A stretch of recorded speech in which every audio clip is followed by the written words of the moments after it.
SIR form को किस तरीके से भरना है बिना गलती किए, इसके लिए मैंने एक वीडियो आपके साथ शेयर किया था। तो उस पर मुझे बहुत सारी क्वेरीज आई हैं और मेरा प्रयास था कि मैं हर क्वेरी का आंसर कर सकूं, लेकिन ऐसा हो रहा है कि इतने सारे क्वेश्चंस आ रहे हैं कि मैं सबके आंसर्स नहीं दे पा रही हूं। तो मैंने सोचा कि क्यों ना एक और डेडिकेटेड वीडियो बनाई जाए, जिससे कि आपकी कंफ्यूजन जो है उसे क्लियर किया जा सके, आपके क्वेश्चंस के आंसर दे सकूं और बता सकूं कि क्या आपको करना है और क्या बिल्कुल नहीं करना है, यानी कि कौन सी चीजें आपको फॉर्म को भरते वक्त ध्यान में रखनी है, यानी कि डूज एंड डोंट्स हम इस वीडियो में डिस्कस करने वाले हैं। तो hello everyone, welcome to my channel. तो यहाँ पर मेरे पास है ये एसआईआर फॉर्म। तो सबसे पहले मैंने जो आपको बताया था, सबसे पहला काम जो आपको करना है वो है इस फॉर्म की आपको एक फोटोस्टेट करा लेनी है। ठीक है, फोटोस्टेट कराने का हमारा पर्पस क्या है कि हमें इस फॉर्म में बिल्कुल भी गलतियां नहीं करनी है। तो कोई भी गलती हम ओरिजिनल फॉर्म में ना करें, इसके लिए इसकी एक फोटोस्टेट करा लेंगे और उसको पहले फिल करेंगे। और उसके बाद जब हम बिल्कुल श्योर हो जाएंगे कि हमारा फॉर्म बिल्कुल ठीक है, तब हम फाइनल जो हमारी डिटेल्स होंगी वो इस फॉर्म में हम फिल करेंगे। तो सबसे पहला काम हमें करना है कि फोटोस्टेट करानी है। एक बार इसको रिपीट कर देती हूँ क्लियर तरीके से, जिससे कि आपकी अगर कोई कंफ्यूजन है तो वो भी क्लियर हो जाए। तो सबसे पहले हमें यहाँ पर अपने बीएलओ का नाम और कॉन्टेक्ट नंबर दिया गया है। उसके बाद आ जाते हैं यहाँ पर। तो यहाँ पर जिसका भी फॉर्म होगा उसका नाम, उसका एपिक नंबर और उसका एड्रेस लिखा होगा।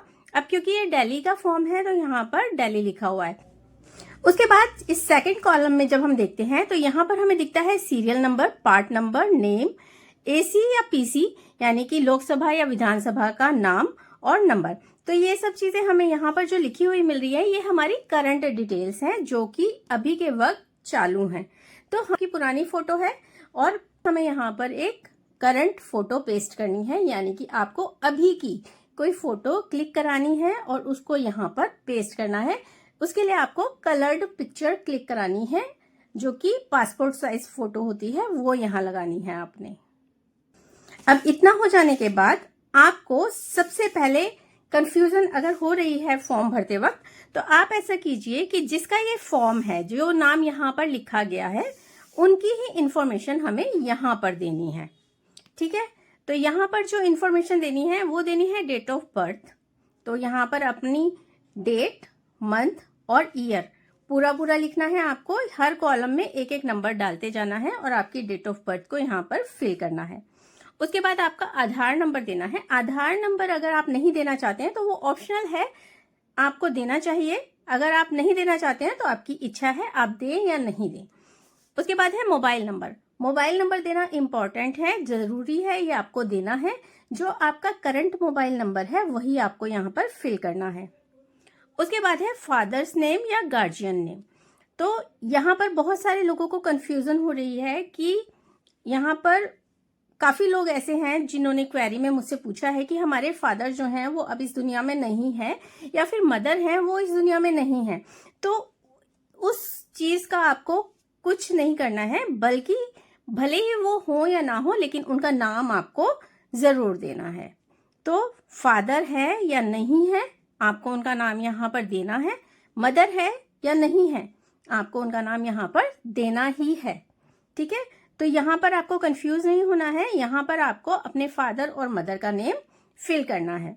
उनका एपिक नंबर अगर आपके पास है अवेलेबल, नया वाला करंट एपिक नंबर जो नए वोटर कार्ड पर है वही आपको यहाँ पर देना है। मतलब यहाँ पर आपको जो अभी की प्रेजेंट की इंफॉर्मेशन है वो फिल करनी है।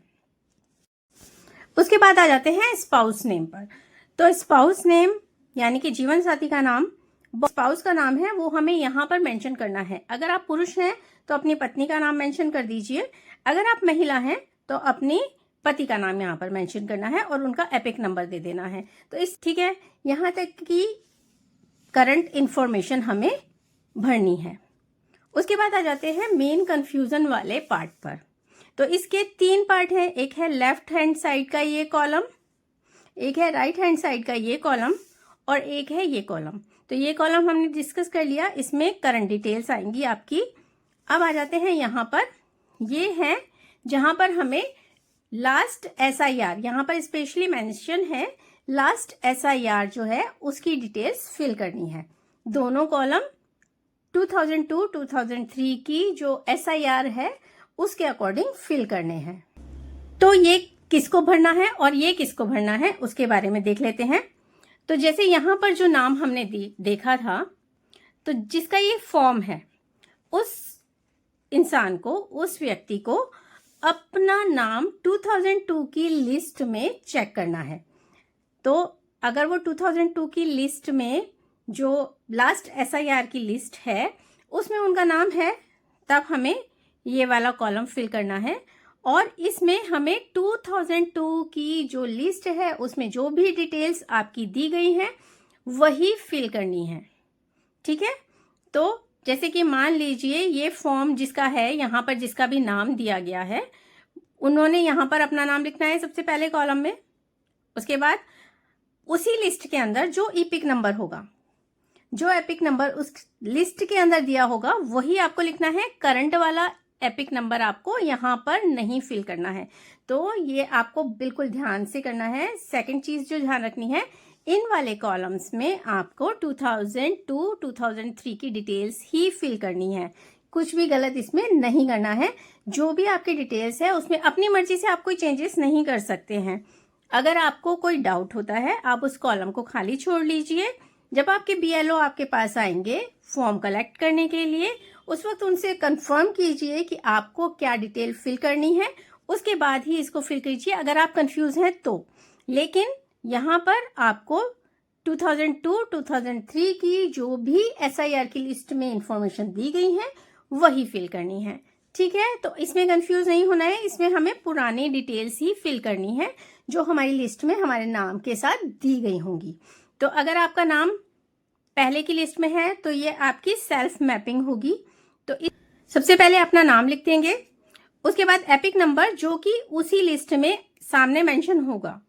तो वो और ये दोनों अलग हो सकते हैं, इसलिए आपको यहाँ पर वही पुराने वाला जो लिस्ट के अंदर नंबर लिखा है वही लिखना है। उसके बाद आ जाता है रिलेटिव नेम। तो जब आप अपना नाम उसमें लिस्ट में चेक करेंगे तो उसमें सामने की तरफ जब आप जाएंगे तो वहां पर आपको आपके फादर का या फिर हस्बैंड का, जिसका भी नाम 2002 की लिस्ट में लिखा होगा वही यहाँ पर फिल करना है। उसके बाद आपका जो रिलेशन है उसमें मेंशन होगा लिस्ट के अंदर ही, तो वही आपको यहाँ पर मेंशन करना है। उसके बाद अपनी डिस्ट्रिक्ट यहाँ पर मेंशन करनी है, अपना स्टेट लिखिए। AC नेम, अब AC नेम यहाँ भी दिया हुआ है लेकिन यहाँ वाला AC नेम हमें नहीं लेना है। लास्ट SIR की उसमें आप टॉप पर देखेंगे, वहां पर आपको आपका असेंबली नंबर और असेंबली नेम दोनों मिल जाएगा। तो इसमें हमें 2002-2003 की लिस्ट में जो नंबर दिया है वही लिखना है। उसके बाद आ जाता है पार्ट नंबर। जब आप अपनी 2002 की लिस्ट देखेंगे तो उसमें बिल्कुल कॉर्नर में टॉप पर पार्ट नंबर लिखा होगा, वही आपको लिखना है। और उसके बाद सीरियल नंबर में आपको लिखना है जो आपका जिस नंबर पर नाम आ रहा है, ठीक है, वो वाला नंबर यहाँ पर आपको ध्यान से देखते हुए लिखना है। तो ये तो हो गया फर्स्ट कॉलम, हमारा लेफ्ट साइड का कॉलम हो गया जिनका नाम 2002 की लिस्ट में था। अब ये हो गई सेल्फ मैपिंग, लेकिन अब हमें करना है ये वाले कॉलम की बात। तो जिन लोगों का नाम 2002 की लिस्ट में नहीं था किसी भी कारण से, बहुत सारे कारण हो सकते हैं जिन वजहों से 2002 की लिस्ट में नाम बहुत सारे लोगों का नहीं होगा, और ऐसी मेरे पास बार बार क्वेरीज भी आ रही हैं। तो उसके लिए आपको क्या करना है कि ये वाला प्रोजेनी का फॉर्म आपको फिल करना है। अब इसमें क्या करना है, आपको अपनी वंशावली खोजनी है। वंशावली यानी कि आपको अपने माताजी पिताजी का नाम या फिर दादा दादी का नाम, नाना नानी का नाम, सिर्फ वही यहाँ पर आप फिल कर सकते हैं। ठीक है, तो ब्लड रिलेशन में से ही आपको ये फिल करना है। तो इस वाले कॉलम को वो लोग फिल करेंगे जैसे यहाँ पर नाम लिखा है जिसका उनका नाम 2002 की लिस्ट में नहीं है, लेकिन उनके मम्मी पापा का नाम है। और अगर मम्मी पापा का नाम नहीं है तो दादा दादी का नाम है, यानी किसी का भी नाम उसमें इन चारों में से है, तो आप उनका नाम यहाँ पर लिखेंगे। जैसे कि मान लीजिए ये फॉर्म है किसी कमल का, ठीक है, ये कमल का फॉर्म है, लेकिन कमल का नाम जो है वो 2002 की लिस्ट में नहीं था। अब उन्हें क्या करना है, कमल को अपने पिताजी की या फिर माताजी की डिटेल्स खोजनी है 2002 की लिस्ट में। अगर 2002 की लिस्ट में उसके माताजी पिताजी का नाम है तो उनकी डिटेल यहाँ पर आएगी। तो यहाँ पर फर्स्ट वाले कॉलम में वो अपने पिताजी का नाम लिखेंगे, उसके बाद उनका एपिक नंबर अगर उनका अवेलेबल है उस लिस्ट में सामने दिया हुआ है। यहाँ पर भी आपको करंट वाला नंबर नहीं लिखना है, यहाँ पर भी आपको पुराना ही नंबर लिखना है। उसके बाद रिलेटिव के नाम में ज़्यादातर केसेस में पिता और पति का ही नाम होता है, तो यहाँ पर कमल ने अपने पिताजी का नाम लिखा है तो यहाँ पर उनके पिताजी का नाम आएगा जो कि लिस्ट में दिया गया होगा, वही यहाँ पर लिखिए। इन दोनों का आपस में रिलेशन क्या है वो यहाँ पर लिखिए, क्योंकि यहाँ पे पापा का नाम है, यहाँ पे उनके पापा का नाम है, तो यहाँ पर रिलेशनशिप में पिता का नाम आएगा, मतलब पिता लिखा जाएगा, फादर लिखा जाएगा। उसके बाद आ जाएगा डिस्ट्रिक्ट। इंडिया के किसी भी स्टेट में एक क्वेरी और थी कि बहुत सारे लोग पूछ रहे थे कि हमारा पिछला जो SIR में नाम है वो इंडिया के किसी और स्टेट में है, दिल्ली में नहीं है। तो इससे कोई फर्क नहीं पड़ता, इंडिया के किसी भी स्टेट में आपका किसी भी लास्ट SIR में आपका नाम आया होगा या फिर आपके पेरेंट्स का नाम आया होगा तो आप उनकी डिटेल यहाँ पर यूज कर सकते हैं। तो इसके लिए कंफ्यूज मत होइए, इंडिया के किसी भी स्टेट या यूनियन टेरिटरी में अगर आपका लास्ट SIR में नाम है, रिलेटिव का नाम है, तो आप उसको यूज कर सकते हैं। ठीक है, तो एक और चीज ये ध्यान रखनी है कि आपको ये नहीं सोचना है कि दिल्ली का फॉर्म है तो हमें दिल्ली की ही डिटेल डालनी है। आप इंडिया के किसी भी स्टेट या यूनियन टेरिटरी की डिटेल्स को यहाँ पर यूज कर सकते हैं। अब यहाँ पर district, state, AC number, name और नंबर वही लिस्ट में से देखेंगे, 2002 की लिस्ट में से देखेंगे, पार्ट नंबर देखेंगे, सीरियल नंबर देखेंगे और सबको लिख देंगे। ठीक है, बहुत सारे क्वेरी मेरे पास ये आ रही हैं कि हमारी मम्मी की शादी बाद में हुई थी और अब उनके माताजी पिताजी जो हैं वो दूसरे स्टेट में रहते हैं, तो अब उनका कैसे यहाँ पर हम प्रोजेनी करें। तो उसके लिए आपको क्या करना है कि आपको अगर मम्मी का नाम 2002 की लिस्ट में नहीं है तो आपको यहाँ पर अपने नाना जी या नानी जी का नाम लिखना है। यानी कि मम्मी जो है, जो लेडी हैं जिनकी शादी दूसरे स्टेट में हो चुकी है, तो वो भी अपने जो मायका है वहां से लिस्ट यूज कर सकती हैं और यहाँ पर उनकी इंफॉर्मेशन, अपने पेरेंट्स की इंफॉर्मेशन को फिल करेंगी। मेरे पास एक क्वेरी ये भी बहुत आ रही है कि शादी के बाद क्या कोई महिला अपने ससुराल पक्ष के लोगों को यहाँ पर प्रोजेनी में दिखा सकते हैं। तो जी नहीं, ऐसा नहीं हो सकता है। आपको अपने मायके से ही डिटेल देनी है। 2002 की, 2003 की लिस्ट में किसी भी स्टेट में अगर आपके माता पिता का नाम है तो आप उनकी डिटेल्स को यहाँ पर फिल करेंगे। यानी कि जो भी महिला है वो अपने पिताजी का नाम यहाँ लिखेंगी, उनका एपिक नंबर मिल जाए तो वो लिख देंगी, रिलेटिव के नेम में पापा के पापा का नाम, और उसके बाद रिलेशनशिप में पिता, जिस भी स्टेट की, जिस भी डिस्ट्रिक्ट का नाम है उनकी लास्ट SIR में वो आप यहाँ देंगे, स्टेट नेम देंगे, असेंबली नेम देंगे, असेंबली नंबर देंगे, पार्ट नंबर देंगे और सीरियल नंबर देंगे। सीरियल नंबर में आपको अपने पिताजी के सीरियल नंबर को यहाँ पर लिखना है। ठीक है, तो ये चीज यहाँ से कंफ्यूजन आई होप खत्म हो गई होगी। अब ये दो चीजें तो हमने देख ली कि जिनका सेल्फ मैपिंग होगा, यानी कि जिनका 2002-2003 की लिस्ट में नाम होगा तो वो सेल्फ मैपिंग कर सकते हैं। जिसका भी फॉर्म होगा वो अपनी डिटेल यहाँ पे भर सकते हैं। अगर 2002-2003 की लिस्ट में नाम नहीं है तो प्रोजेनी करना है, यानी कि अपने ब्लड रिलेशन को ढूंढकर उनका नाम लिखना है, जैसे कि माता पिता, दादा दादी, नाना नानी। ठीक है, यहाँ पर वो हो जाएगा। उसके बाद अगर आपके पास इनमें से कोई भी डिटेल नहीं है, आपके पास ना तो अपना नाम है इलेक्टोरल लिस्ट में और ना ही आपके माता पिता या फिर किसी तरीके की मैपिंग आप नहीं कर पा रहे हैं, किसी भी रिलेटिव का नाम आप यहाँ पर नहीं दे पा रहे हैं, तो उस केस में आपको क्या करना है कि आपका जो ये फॉर्म है आप अपनी जो भी डिटेल्स हैं वो यहाँ पर दे दीजिए। ये जो आखिरी करंट वाला कॉलम है इसमें आप दे दीजिए। उसके बाद आपको जब ये फॉर्म सबमिट हो जाएगा तो ERO जो कि इलेक्शन कमीशन में चेकिंग के बाद आपको एक नोटिस जारी किया जाएगा, जिससे कि आप अपनी वोटर लिस्ट में नाम दर्ज कराने की पात्रता जो है वो सिद्ध कर सकें। ठीक है, तो आपको एक नोटिस मिलेगा जिसमें कि डॉक्यूमेंट मांगे जाएंगे कुछ। आपको इस फॉर्म के जस्ट पीछे लिखे हुए काफ़ी सारे डॉक्यूमेंट्स हैं, वो सारे डॉक्यूमेंट्स आप पढ़ लीजिए। उनमें से जो डॉक्यूमेंट आपसे मांगे जाएंगे वो आप डॉक्यूमेंट ERO को दिखाइए और उसके बाद वो उसको चेक करेंगे। साबित होने के बाद आपका नाम इलेक्टोरल रोल में आ जाएगा। तो सबसे पहले बात कर लेते हैं डूज की।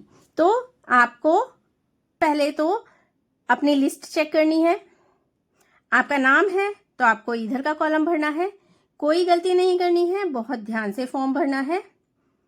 और अगर आपका नाम नहीं है तो आपको अपनी प्रोजेनी ढूंढनी है। यहाँ पर आपको अपने रिलेटिव की डिटेल यहाँ पर फिल कर देनी है।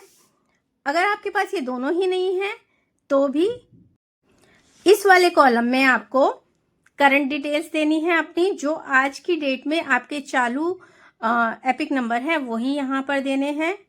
अब बात कर लेते हैं यहाँ की। तो यहाँ पर सिग्नेचर जो आप करेंगे, तो अगर आप सिग्नेचर कर सकते हैं तो सिग्नेचर कीजिए। अगर आप नहीं कर सकते हैं कोई सिग्नेचर तो थंब इम्प्रेशन देना है, वो भी उल्टे हाथ के अंगूठे का थंब इम्प्रेशन आपने देना है।